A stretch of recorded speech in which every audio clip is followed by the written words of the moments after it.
Electrical and Electronics degree, as well as an MBA and a DBA. So, welcome, Dr. Ngoo. Pass the floor on to you. Hi, thanks, Nikki. Thanks for everyone that joining. Very good morning. I know most of you are mute, but Nikki, are they able to type in anything on their checkboard? Yes. In the text box, they can, right? Yes. So, I like to really interact with you all more so that you can type in anything when they ask you questions so that I know that still responded from all of you. So I'm glad that Dreamcatcher that organized this meeting together with us of Intel that to really kind of share some of the experience with all of you. Okay, without further ado, let me share my screen. Is possible, right? Okay. Yes. Okay, let me do that. Let me know if everything is running. Oh, okay. I need to do Yes, we can see your screen. Oh, I need to turn on the before I share, right? Include computer audio. Let me go into the presenter mode. Are you guys able to see?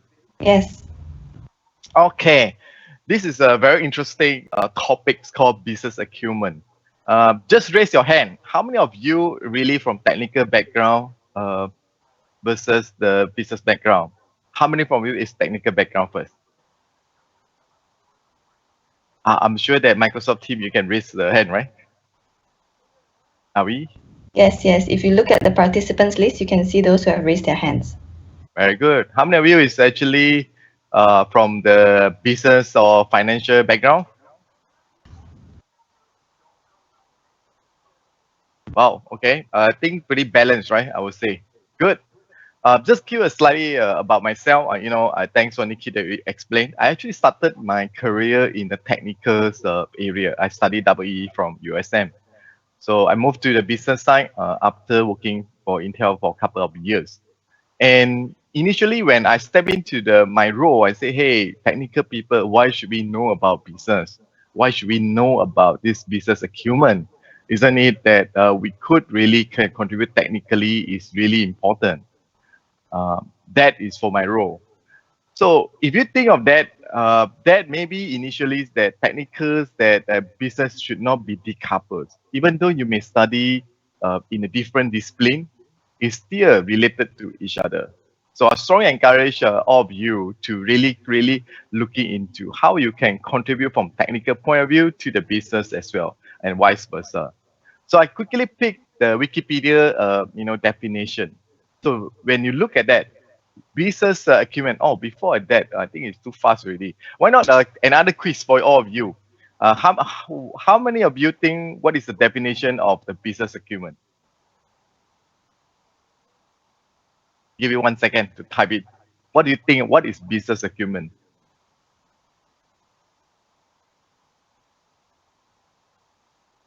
Okay, so if you do a quick search on the Wikipedia, right? Business acumen is sometimes people can interchange, they call it business savvy or business sense and so on. I highlighted the key important words over here. It's the people that really, when this is a skill that really the people that are able to deal with the business situation, whether it's a risk, whether it's an opportunity. And ultimate goal is to improve your financial performance of organization or even personally as a leadership development. And it's really important that this business acumen sense skill will be able to help you develop what is the future trend that will looks like for a certain, whether it's for your company, for your product, for your even yourself. Okay. So let me move it. Before I move further, I'd like to share with you that I get this video from the YouTube that is really kind of well explained. Have you ever found yourself in one of these situations? You're talking with the senior leader of your company and wish you could say something really insightful to show your knowledge of the business, but your brain goes numb and you can't come up with anything meaningful. You're attending a meeting, and as they start reviewing financial statements, you get lost. You hope no one discovers that the smile on your face or the nod of your head hides the gap in your knowledge. Besides, you can't see what the numbers have to do with what you have to get done today or this week. If you've experienced moments like these, you're a member of a fairly large group. business people who are in business but don't necessarily get business. You see, while most employees understand their function, for example, they know their responsibilities as an IT professional, or they're really smart when it comes to managing operations. The fact is, 90% of employees don't understand important business measures, and those who do have a hard time explaining the numbers to those who don't. This leads to organizations that feel disconnected, departments that make uninformed business decisions, managers who shy away from making important business decisions, and employees who slow down the decision-making process because they don't want to make the wrong choice. CEOs dread this kind of stuff. The solution is building your business acumen, becoming an employee who can see the big picture without losing sight of the details, who can cut through complexity and conquer uncertainty, someone who consistently makes the right strategic bets to deliver clear and measurable results. Okay, great. Have you ever found yourself in one of So basically that have you hope that really kind of understand that the context of what actually important for the business acumen I just mentioned, right? Even you're technical people, you have to really understand what is the business number looks like, and what is when your colleague talk about that in the future when you step into the work, your financials team that update that, even your senior leader talking about the business update and so on. You know what is your company is trending to. Thanks for the video from the Acumen Learning that you can really search for in the YouTube. You can actually watch that. So let me move further about some of the definition of business acumen. So you see the three words over here. Ask. Okay. So yeah, asking is important, but this is not what I mean here. So let me go through it. What is ask over here that I would like to share with you? The first A kind of representing your ability to weigh with the ambiguity, and also ability to link with the cause and the effect. Why is so important? In many cases, it's kind of impossible to know everything related to a situation. Just like we talk about business acumen is about the business situation as well, right? So each individual must decide when the information is available is sufficient for you to make a decision, to make kind of decision to move forward. That is your ability to deal with the ambiguity. How about the ability to link the cause and effect? Both in this financial sense. So what if a product of your company, they say, hey, why don't we just discount 10% so that we can get even more sales in? However, do you know that 10% discount means whether you still continue to make a profit or not for your product? And in a personal sense, if you don't complete this podcast kind of accurately, I'm sure your company management will not secure the resources that you require for you to support you to go, to develop if you are handling a technical team. So this ability is really important as part of the pieces for your business acumen. So next, the S represent skill. The self-awareness is really important. It can reflect that how will an individual's action and the decision impact on the organization and also the other people that joining you. Because when you work in kind of step up into the big company, right? Whatever work that you're doing is not affect yourself, but also your team.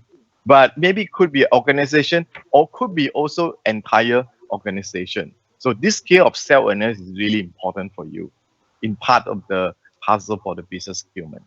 Another one is called stakeholder awareness. So what does it mean over here? It's actually reflected how will an individual action and decision impact and what are the stakeholders that your decision will make that will impact over that? What are the stakeholder interests and their needs? And how does your decision making with this within this organization kind of impact upon them? Because if you are working in a big company that you actually really work for the key stakeholder is your actually shareholder, for example. So shareholder were looking at you, hey, how your decision and your planning will really impact your future investment. Similarly for all the key stakeholders. Sorry, I hear a lot of noise. Not sure is it myself only. Nikki, is still there? Oh, okay. Okay, the noise gone. Okay, so let me summarize that. The stakeholder is where your, direct management, superior, and so on. It could be even also your, shareholder as well. So the last piece of the business acumen capability is a K. The K here represent the knowledge that you have. So first of all, I think the knowledge that is really important for you to master in the business acumen is called financial literacy.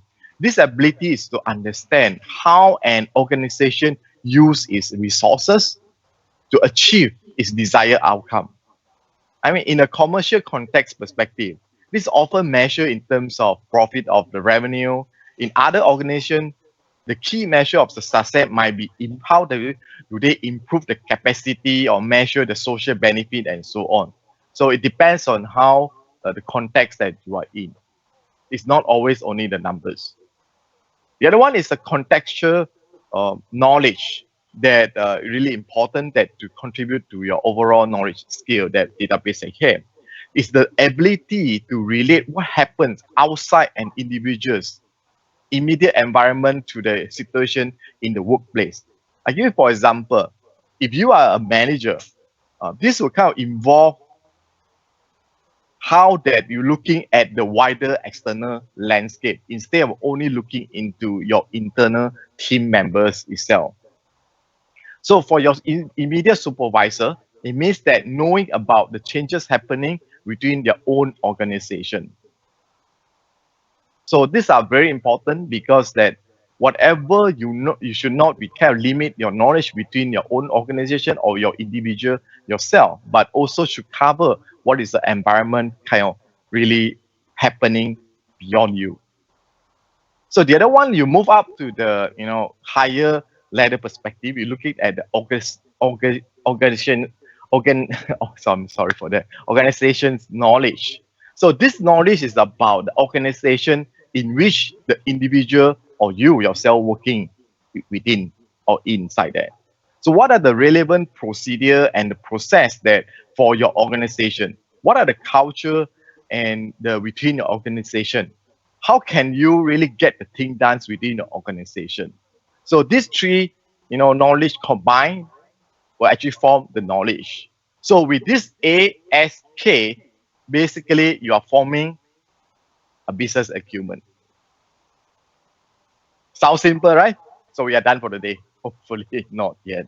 So I'm going to walk you through in the next maybe 20 minutes about some of the example about how do we apply this, business acumen over here with this ask model, ability, the skill, and the knowledge. So before I move to example, I also want to give you some of the context about what is the difference between the business knowledge versus the business acumen, and which one comes first, basically. In fact, both of them are really important. And the outcome could be a different, but both of them are really important context to contribute to the model. Just now we talk about the arts, right? So you take example like, we talk about business knowledge just now, like it's financial literacy. However, the business acumen output or result or the outcome, if you have the business acumen, is how you're able to internalize your knowledge to become financial insight. I give you an example. I used to be, like to quote what my grandmother, always kind of like to tell me. If you read the book contains inside a lot of data. So from the data, if you start to read the book, it becomes the information to you personally. However, if you don't internalize it and use it, apply it, your information will not become your insight or your intelligence. So that business outcome is similar here, analogy. You can gather a lot of data, a lot of information, but if you don't internalize it, you don't practice it, you don't really use certain tools to assist you to apply this business acumen skill, you will not be able to turn the data or information to become your intelligence. Okay, I like to always take this as a example of on the business acumen perspective. How many of you born before year 2000? I guess Nikki, most of them born after 2000, year 2000, right? They still study, right? Yes. So I'm sure all of you know about who is Apple, right? But do you know that Apple developed a lot of product even before you born, which is starting from 1980 and 20 years before you born. There's a lot of product they have actually introduced to the market. You can see the line is very flat, right? In other words, that there's a lot of product have been developed and go to the market. Some of them very famous one like Macintosh. If you haven't heard about that, if your house got one. I still remember in 1998, right? They came up the first iMac, the big colorful monitor with a built-in computer. Wow, that is really, really impressive. But you look at that, you know, the number is not really penetrate to the market very well. And when until there's after they launch the first iPhone, you can see the line is actually moving out very fast.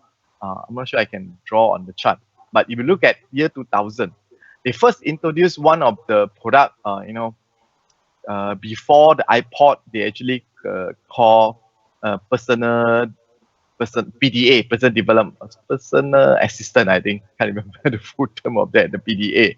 It's kind of similar to the our iPad or even the small iPad or iPhone, so-called iPod at time, but it's all only in green color. Only can key in the text perspective.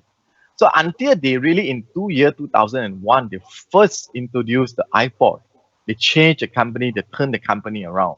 And it take them about 5 years. You can see that their chart is going up like really going into the majority into the market. So if you are stepping into that time, if you born in 1990s or 1980s, would you be able to foresee this is coming in the next 10 or 20 years?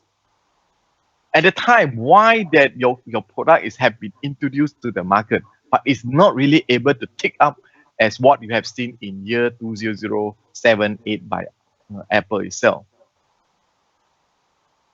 That is how you translate all this business acumen into the analysis perspective. Let me take another something is closer to you. If you look at this chart perspective, I'm sure that you all study, right? In usually when I study in a primary and secondary school, we used to use the green board, right? Then after that, they changed to the whiteboard. Then we have a projector, transparency. I'm not sure you in university, do you still using transparency? Yes, no?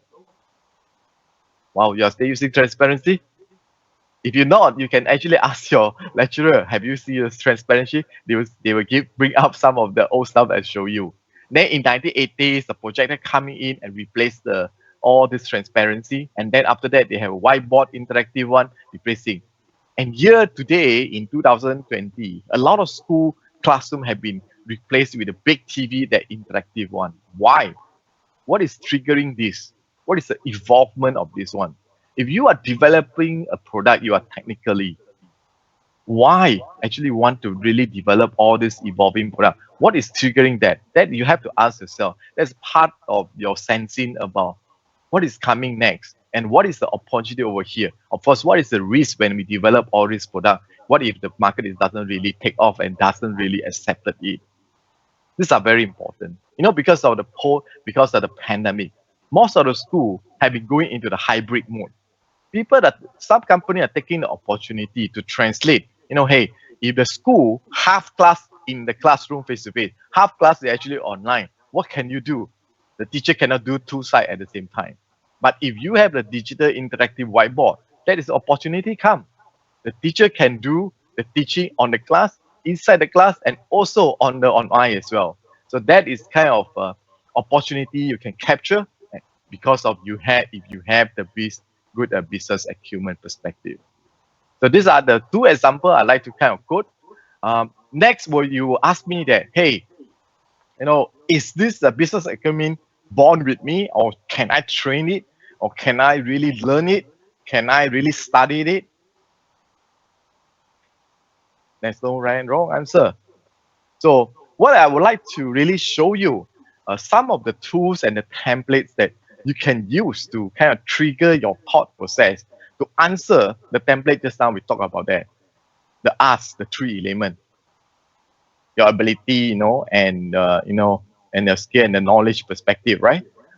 So these are the some of these marketing tools we always use or business tools that we use to trigger some of the strategic thought process. Because all this thought process will be able to help you to trigger some of the good questions so that you can answer that to contribute to your knowledge and the skill.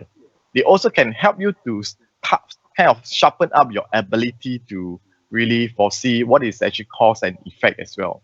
First of all, I think I would like to really looking into like doing the environmental analysis model scanning, which is very popular. No matter what you have, I'm not going to go through all this chart over here. By the way, these are all contain majority of the popular tools that you can help you to sharpen your business acumen skill. But we may not have a time to go through all. But this is the page that you should take home that to help you to develop if you are really interested. We are done almost, right? Halfway through. So let's first look at this Porter 9 forces. You can of course that read more through these Michael Porter books. If you look at Porter, why it's so important? Because that really give you to, just now we talked about that, right? You need to know not only within your own organization. You need to know what happening your business not within your company, but also outside your company. What happened within this industry competitor happening perspective. So beyond that, what are the forces that will make your business changes decision through the buyer, through the supplier, or even some of the potential entrants that really may force you, out of the business or out of this triggering you to change your company direction, and could be your substitute in one day, right? So, and if you look at that, there are still few others kind of forces that have been added on top of what Michael's really put that in. Example like channels, complementers, technology change, regulation, standard, and so on. That's how we take example of the Apple perspective, right? So it takes so many years to develop the market. Sometimes a product has been introduced to the market doesn't mean that it will be accepted by the market. Sometimes because the environment is not ready at this point of time. So some of the technology is not ready at the time. Just for example, if you're going to introduce, let's say, take example, 6G, sixth generation of the cellular technology into the market today, will that happen? If you are the startup company that develops 6G, well, it could take 20 years later that the product only able to be accepted by, the company, most of the country.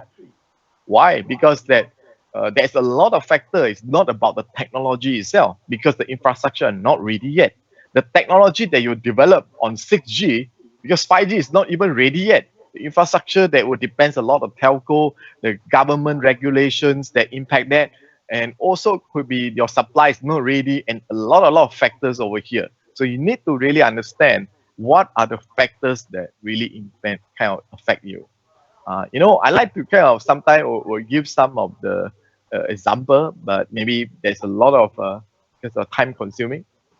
Maybe it's constraint. Let me move on other model before we talk about others. If there's time, I will give you some more example.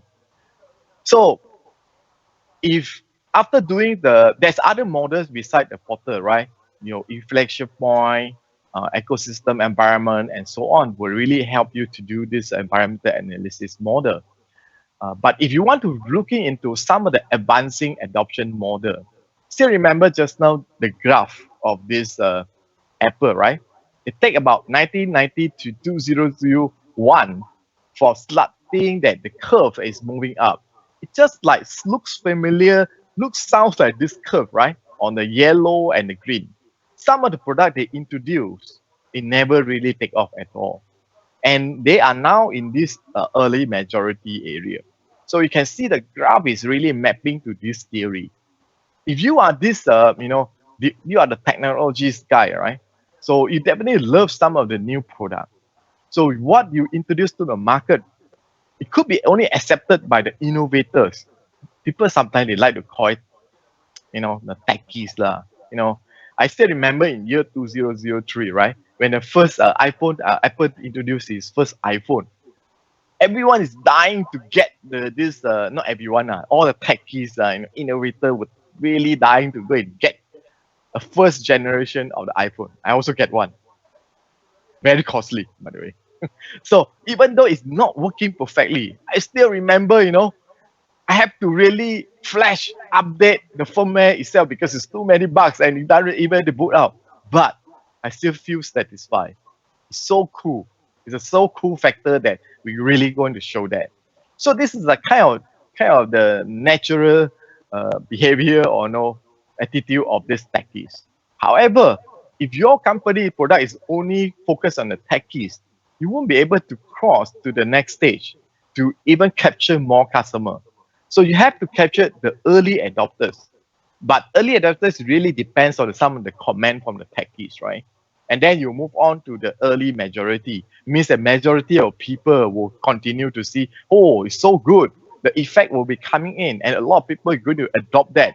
That will really help you to get in the pool of early majority. So your strategy, your business acumen will give you the understanding that what you need to do to target a different set in time of the different type of the category of the people.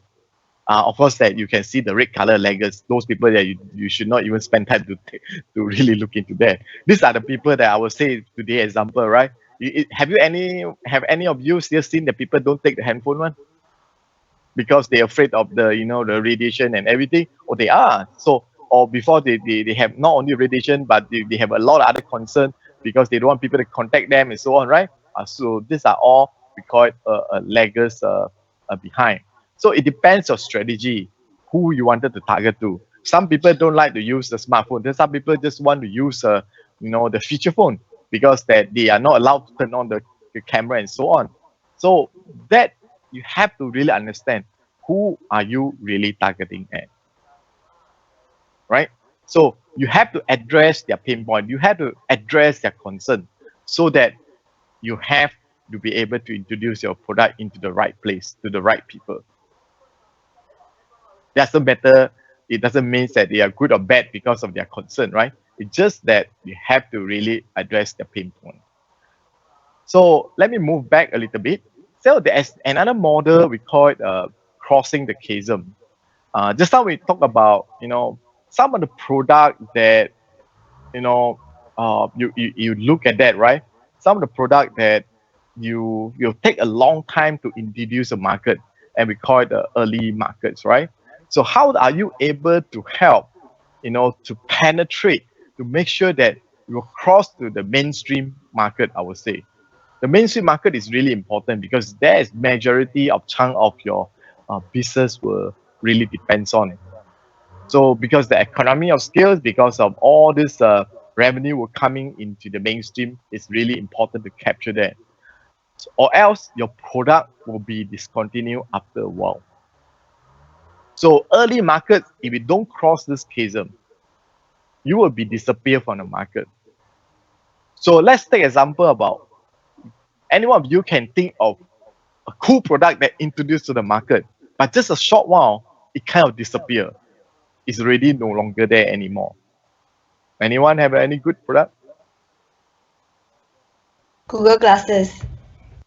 Wow, very good. Okay, I'm sorry, I don't have a prize for you. Okay, yes, it's very cool. They only capture a certain product of the market, the early adopters, the innovators or early adopters only. But they not really crossing the market. There's a lot of reason I just mentioned, right? Some technology were people that will not be able to adopt because there's multi reason kind of reason. That's how I just explained, right? Some don't feel comfortable, some because of privacy, some could be radiation, some could be environmental. Some there's many reasons, or maybe could be cost, could be the price, affordability, and many reasons.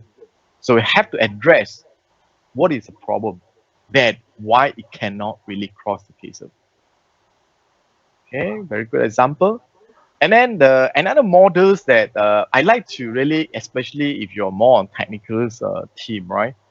This is partly also come from the solution of the crossing the chasm. You want to read more, there's books over there on the right hand side.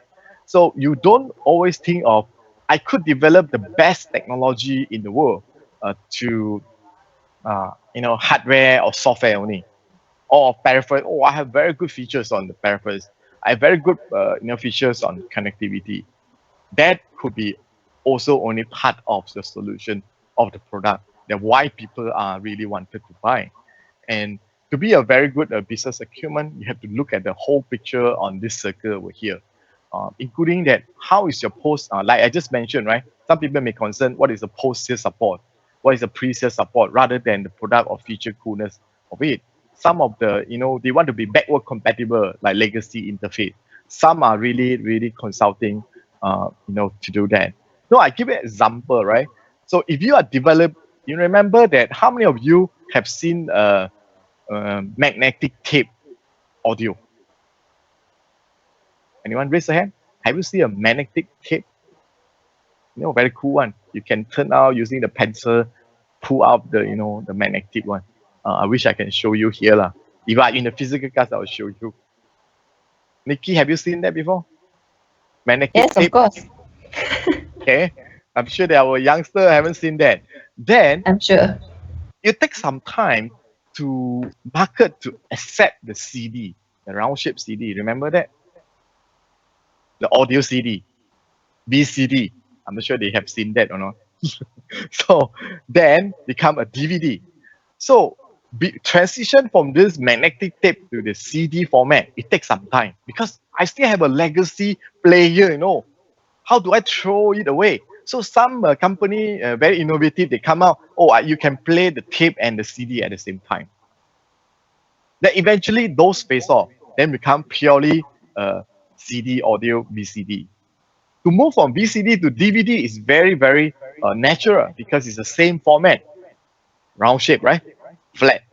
So the DVD player will come out, then you say, hey, I'm compatible, backward compatible with the VCD. So the adoption of the market is very short, very fast in terms of product life cycle. And now, anyone still buy DVD this nowadays? I cannot see your chat now.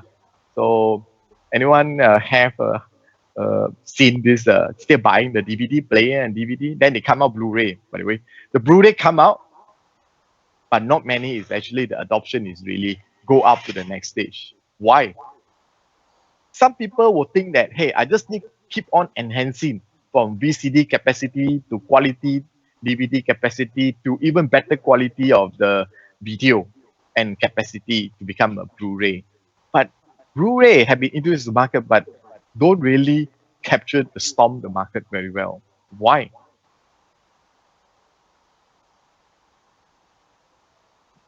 Anyone typing? I cannot see who is typing, by the way. Anyone typing? Why?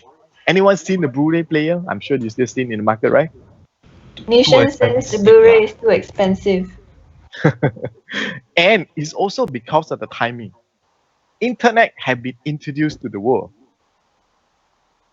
And in the past, do you know that how long I need to send an email just as big as 500 KB or 1 meg?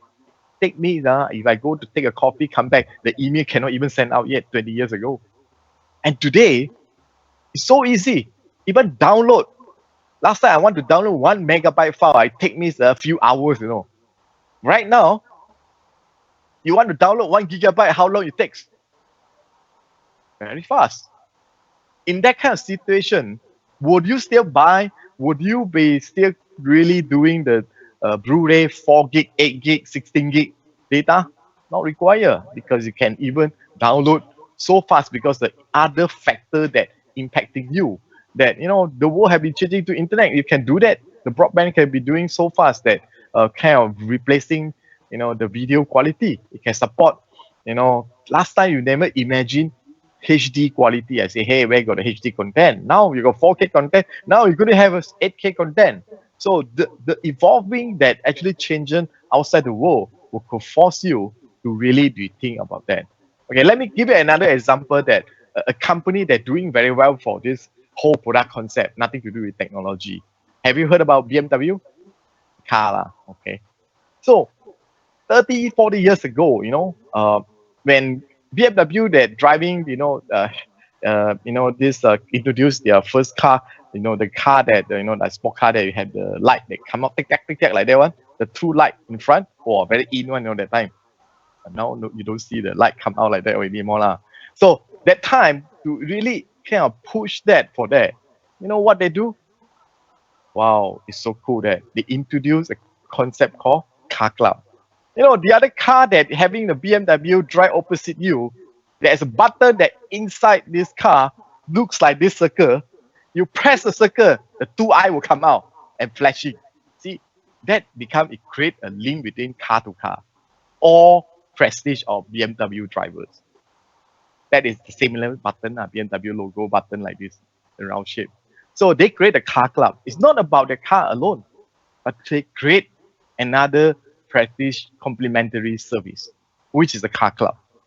So I hope that gives you some of the example that how, a product that be successful into the market is not necessarily about how good is your technology only. And the last one, the competitive strategy model. I wish you go through all the model, but I may not have time. Let me pick one or two only. So what are Roger models that I like always to take that? I hope I still have some time to give you some example. The relative advantage, right? When you introduce some of the innovation, it have to be supersede some of the idea that really just like I talked about the tape, right? And the CD and the VCD, and now you can do digital content. So there's some advantage that's moving. People will adopt that. Have you all, any of you really still have the film camera? Film camera? No, you have? I'm sure you have, right, Nikki?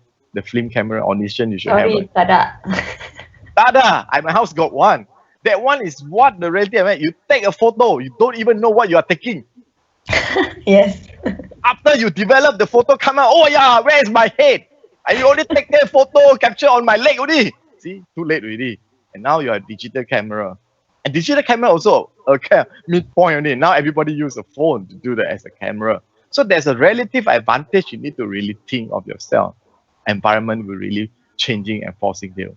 And compatibility perspective, when you develop a business sense over there, you need to think about the compatibility.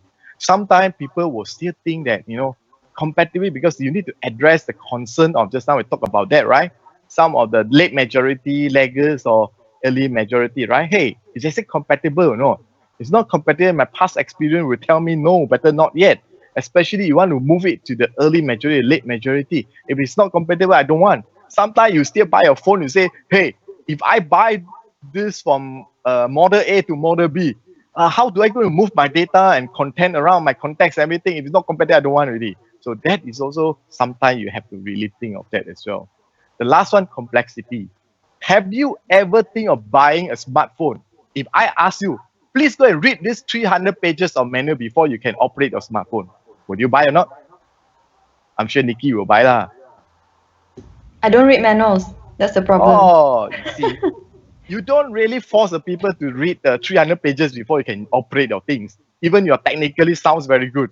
You have a lot of technical before you put it there, but it's too complex. People are looking for how can you make ease of use that to really adopt all this model. And triability perspective, right? You have to be able people to really try that. If you don't try that, most of the time people don't really appreciate that. So people, let's say people they ask you to, hey, please try test drive my car. For ladies, for example, when you walk into the mall, they will say, hey, oh, my perfume very nice. Please try that. Free sample. That is called triability. And last but not least, observability, right? Sometimes when you develop a technology product, you have to have business sense that, hey, sometimes technology very good, but you cannot see it, You have to be able people to see the coolness of it. Why iPod that take off, in year 2001, as I just mentioned, is so cool. See, there's a button, round shape one, you can turn like that one. Nobody have any turn that time. Everyone also have a feature phone only a keypad only. Only that one have a button only, That make so obvious that, hey, so cool. So I hope that kind of give you a perspective that technology, yes, important, technical important. You also have to understand the in business sense. I will not go through the rest of the part of analysis like SWOT, BCG, I'm sure that your school have teach you a lot about this one. But one of this one, I like to call it out because not many people are doing that. It's called Ansoff metrics.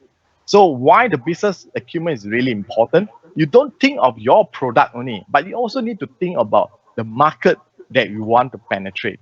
Just now we talk about product life cycle. Which market, which product, at the point of time that you wanted to really focus. Is it existing market with your existing product, with your existing product into the new market, so that you have to put into the effort of do the market development. So sometimes a product can be developed into a new market because of the new needs itself. However, some may not. You have to develop some new product to, to target, especially you are the entrepreneur, you are the new player, you want to really target the present market, and you need to develop a new product for that. And worse is like sometimes you need to develop a new product into the new market that non-exist one. Oh, that is called diversification. But that will take a lot of resource. So you have to think, if you have a business acumen, will my company organization able to support me, to give me millions of dollars to develop a product, to target a new market? Very high risk. So business acumen, you talk about the risk and the opportunity as a balance, right? So these are one of the good tools that you can consider if you really want to apply.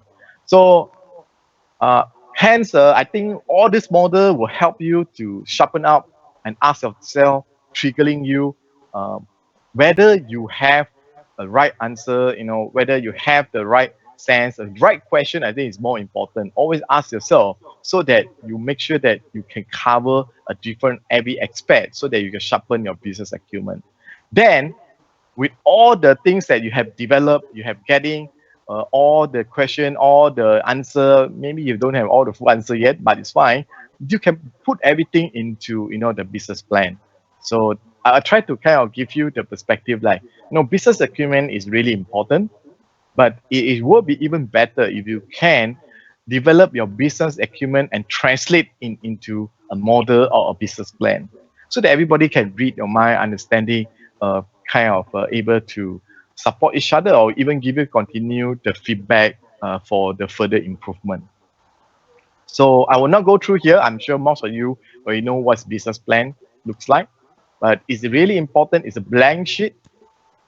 The most important is the content. So the business acumen is very important skill for you to develop.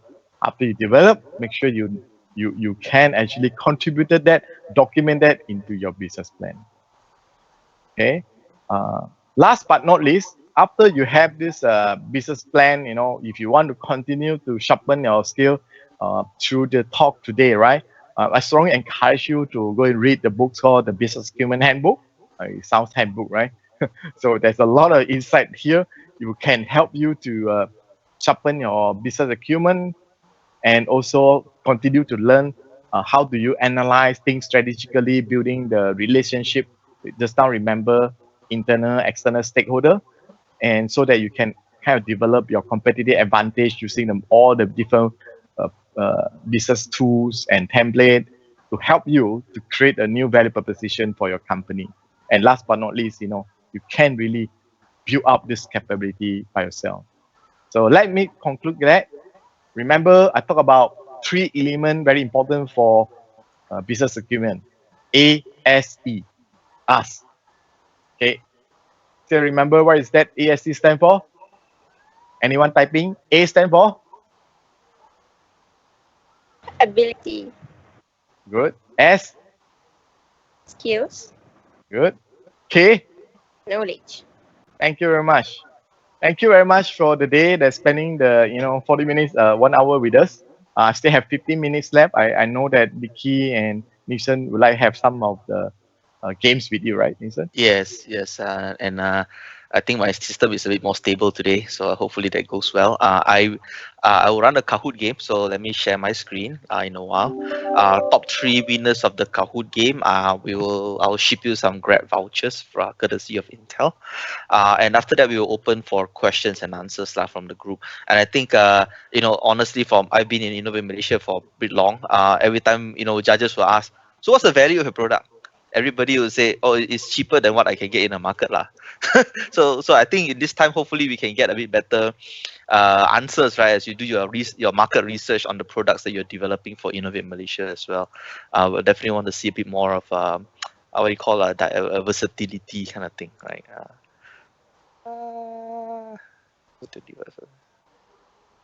Oops, I can't share sound in this this thing, so let me just go ahead and share my screen.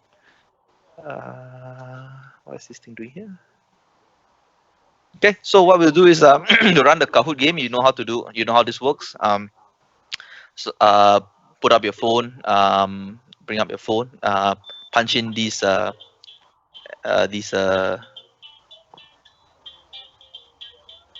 code.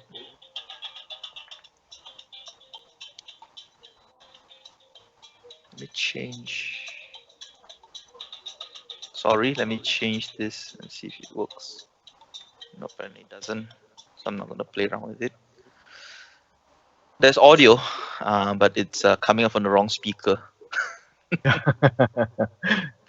And before you share the screen, maybe you need to click there's one include. I did. It's shared, but it's coming from the wrong. It still comes out from the wrong speaker. I don't know.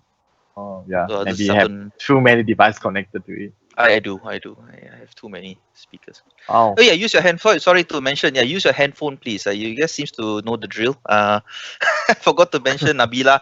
You need to log in back again with your handphone. That's the only way I can contact you, right? Mafuzur, please log in back with your handphone number. That's the only way I can contact you. So the top 3 people, I'm just gonna give you a call or WhatsApp or SMS, and I'll just try to get your details, and then we will send you the vouchers, right? For Grab. So yeah, you guys get the drill. Sorry, I didn't get that updated. I was just preoccupied with that audio coming from the wrong speaker. Log in with your phone. Once you are already, everybody's logged in. I think we have about 100 plus people today. 140, I think. If I saw the last number. now. Right. So yeah, do log in. The Kahoot game ID, and once you're ready, the game will automatically run. Right.